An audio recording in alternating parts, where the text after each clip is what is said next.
میں نے کالم پڑھا، کالم میں کالم نگار نے اپنے گورے کولیگ سے پوچھا کہ تم مسلمان کیوں نہیں ہو جاتے؟ اس نے مسکرا کر جواب دیا، تم مجھے کوئی اچھی سی ریزن دے دو، then I will accept Islam, میں اسلام قبول کر لوں گا۔ تو وہ کہتے ہیں کہ میں نے اسے اسلام کی حقانیت اور نبی کریم صلی اللہ علیہ وآلہ وسلم کی زندگی کے بارے میں بے شمار واقعات سنائے۔ میں نے ان لوگوں کا حوالہ بھی دیا جو عیسائیت، یہودیت، بدھزم اور ہندو مت چھوڑ کر مسلمان ہو گئے تھے۔ میں نے اسے یہ بھی بتایا کہ تم مسلمان ہونے کے بعد سیدھا جنت میں جاؤ گے، اور بڑی توجہ سے وہ میری بات سنتا رہا۔ میں خاموش ہوا تو اس نے ہنس کر کہا، ہماری کمپنی میں 2 درجن مسلمان ہیں، تم مجھے کسی ایک کا حوالہ دو جس کو دیکھ کر میں مسلمان ہو جاؤں۔ وہ کہتے ہیں کہ میں حیرت سے اس کی طرف ہکا بکا ہو کر دیکھنے لگا تو وہ بولا، تم مسلمان اگر مل کر بھی اخلاقی لحاظ سے ہمارے کسی کرسچین ساتھی کا مقابلہ کر لو تو میں مسلمان ہو جاؤں گا۔ وہ رکا اور اس کے بعد وہ کہتے ہیں کہ مجھ سے پوچھا، کیا تم لوگ حلال کھاتے ہو؟ تو وہ کہتے ہیں کہ میں نے سینے پر ہاتھ رکھ کر جواب دیا، الحمدللہ مسلمان حرام نہیں کھاتے۔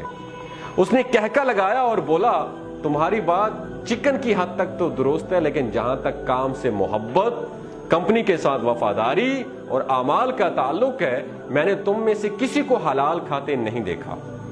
دفتر آنے کا وقت 9 بجے اور چھٹی کا وقت 5 بجے، لیکن تم لوگ ہمیشہ 5-10 منٹ لیٹ آتے ہو اور جلدی نکل جاتے ہو، جبکہ میں روزانہ 8:45 بجے دفتر پہنچتا ہوں، اپنا سامان ڈیسک سیٹ کرتا ہوں، کوٹ اتار کر لٹکاتا ہوں، لیپ ٹاپ آن کرتا ہوں اور ٹھیک 9 بجے کام سٹارٹ کر دیتا ہوں۔ میں شام 5:30 بجے دفتر سے نکلتا ہوں، آدھا گھنٹہ اپنی چیزیں سمیٹتا ہوں، میز اور ڈیسک صاف کرتا ہوں، کرسیاں سیدھی کرتا ہوں، پردے سیدھے کرتا ہوں، لائٹس آف کرتا ہوں، دروازے لاک کرتا ہوں اور پھر دفتر سے نکلتا ہوں، جبکہ تم لوگ 4 بجے کام بند کر دیتے ہو اور گھنٹہ ٹہل کے گزارتے ہو اور ڈیسک صاف کیے بغیر اور اپنی چیزیں سمیٹے بغیر نکل جاتے ہو۔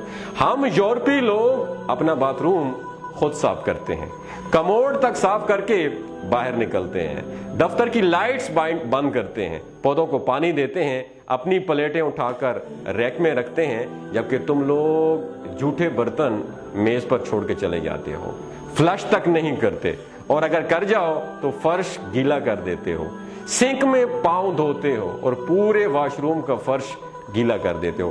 تو وہ کہتے ہیں کہ میں نے آپ میں سے کسی شخص کو لائٹس بند کرتے نہیں دیکھا۔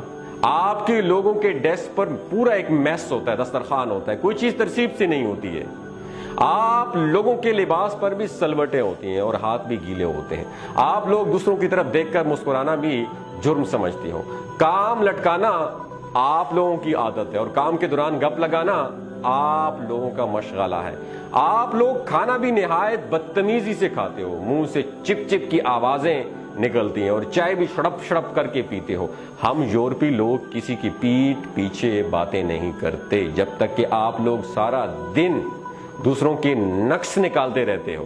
ہم خوراک اور ادویات میں ملاوٹ نہیں کرتے۔ آپ یورپ کی کسی بھی جگہ سے کھانے کی چیز خرید لیں، وہ خالص ہوگی اور ڈبے میں وہی کچھ ہوگا جو اس کے باہر لکھا ہے۔ ہم لوگ ایکسپائری ڈیٹ کے بعد خوراک کی کوئی چیز فروخت نہیں کرتے۔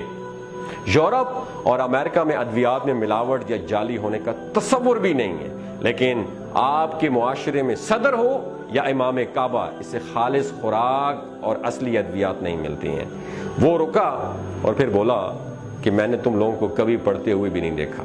تم لوگ روز مٹھائی اور چاکلیٹ خریدتے ہو، لیکن میں نے تمہیں کبھی کتاب خریدتے نہیں دیکھا۔ کتاب اور علم سے یہ دوری میرے لیے حیران کن ہے۔ ہم مرغی ہو یا گائے ذبح کرتے ہیں جب ذبح خانے ہوں، شہریوں کو اس کا خون نظر آتا ہے اور نہ ہی اوجڑی، جبکہ تم لوگ روزانہ گلیوں اور بازاروں میں جانور ذبح کرتے ہو اور اسے نالیوں میں تڑپنے کے لیے چھوڑ دیتے ہو، اور آخر میں اس کی آلائشیں چوکوں اور گلیوں میں پھینک کر چلے جاتے ہو اور انہیں کتے، کوے اور چیلیں بھنبوڑتے رہتے ہیں۔ تم تنور پر چلے جاؤ یا قصاب کی دکان پر، وہاں مکھیاں اور کاکروچ تمہیں ویلکم کریں گی۔ تم اپنے مولوی حضرات کو دیکھ لو، ان کا لباس گندا، حلیہ بے پرواہ اور پیٹ حدیں کراس کرتا ہوا نظر آئے گا۔ سوال یہ ہے کہ جو شخص اپنے 6 فٹ کے قد پر اسلام نافذ نہیں کر سکا، اس سے مجھے کتنا ایمان مل جائے گا؟ اور آخری بات، کیا تمہارے معاشرے میں عورتوں، بچے اور کیا جانور یہ محفوظ ہیں؟ کیا مسلمان ملک میں 10% خواتین بھی بے خوف ہو کر گھروں سے نہیں نکل سکتی ہیں؟ تم لوگ بچوں پر تشدد کرتے ہو اور جانوروں کو بھی پتھر یا ڈنڈا مارنا اپنا فرض سمجھتے ہو، تو پھر تم بتاؤ میں تم میں سے کس کو دیکھ کر اسلام قبول کروں؟ اسلام بے شک عظیم اور شاندار مذہب ہے، لیکن تم مسلمان کسی بھی زاویے سے اچھے دکھائی نہیں دیتے۔ دنیا کی ہر بیماری، ہر برائی تم لوگوں میں کوٹ کوٹ کر بھری ہوئی ہے، لہٰذا پھر میرے جیسے لوگ یہ سوچنے پر مجبور ہو جاتے ہیں وہ مذہب جو آج تک اپنے ماننے والوں کو نہیں بدل سکا، وہ کالم نگار کہتے ہیں کہ وہ گورے نے کہا کہ مجھے کیسے بدلے گا۔ دوسرا، وہ گورا کہہ رہا تھا کولیگ اپنے ساتھی کالم نگار کو کہ دوسرا اگر میں مسلمان ہو بھی جاؤں تو میں کروں گا کیا میں بآواز بلند ڈکار مارنے کے لیے اسلام قبول کروں یا عورتوں کو گھورنے اور 40 انچ کی کمر کے لیے مسلمان ہو جاؤں؟ تم مجھے کوئی ریزن تو دے دو، میں ابھی کلمہ پڑھتا ہوں۔ وہ خاموش ہو گیا۔ وہ کالم نگار کہتے ہیں کہ میرا منہ کھلے کا کھلا رہ گیا۔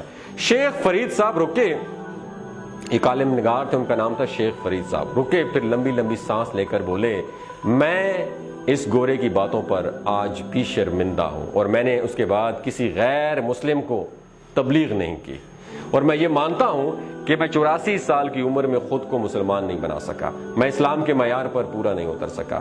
اب سوال یہ ہے کہ اس گورے نے کون سی بات غلط کی تھی؟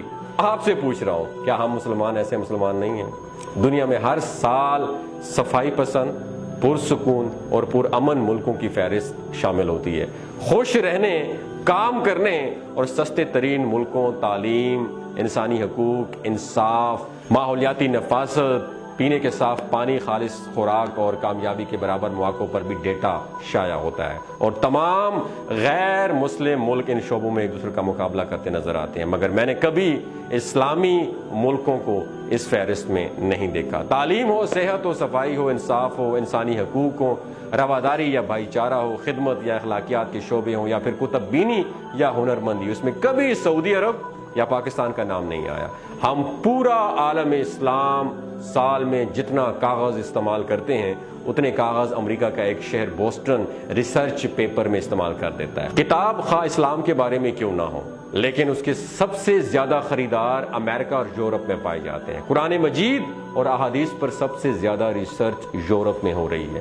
خانہ کعبہ کے فرش کا ماربل بھی یورپ سے امپورٹ ہوتا ہے، اور اسے اٹلی کی کمپنیاں کاٹتی اور پالش کرتی ہیں، اور یہی اسے فرش پر لگواتی ہیں۔ عالم اسلام کی تمام مساجد میں اذان اور تلاوت بھی یہودی کمپنیوں کے ساؤنڈ سسٹم سے نشر ہوتی ہے، اور ہم سب لوگ ادویات بھی انہی کی استعمال کرتے ہیں۔ لہٰذا پھر یہ سوال ہے کہ اقوام عالم کی گلیوں میں اسلام اور مسلمان ہے کہاں؟ ہمارا کنٹریبیوشن کیا ہے اور کہاں پہ ہے؟ دنیا جہاں کی برائیاں، خامیاں، کمزوریاں اور آزمائشیں صرف ہمارے کھاتے میں کیوں درج ہوتی ہیں؟ وہ قوم جو اپنے مسلمان بھائیوں کو اسلام کے نام پر قتل کر دیتی ہے اور مسجد پر حملہ کر کے 200 نمازیوں کو شہید کر دیتی ہے، کیا وہ اسلام جیسے عظیم مذہب کو ڈیزرو کرتی ہے؟